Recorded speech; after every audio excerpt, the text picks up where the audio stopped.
karon madungog nimo ang iyang tingog. Ayaw patig-aha ang inyong mga kasing-kasing. Juan Kapitulo 8. Sultihan ko kamo.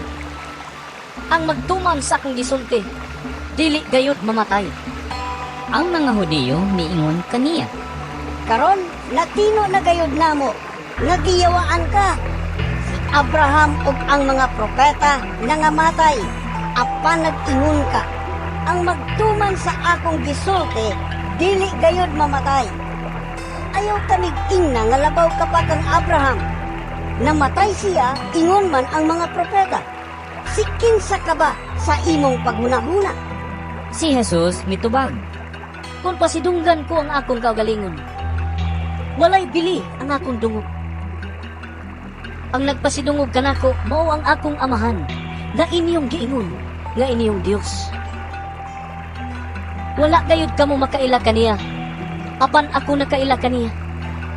Kung moingon ako nga wala ako makaila kaniya, mahimo akong bakakon sama kanini. Apan nakaila ako kaniya, ug nagtuman sa iyang sugod. Ang inyong amahan nga si Abraham, nalipay nga makakita siya sa adlaw sa akong pag-anhi.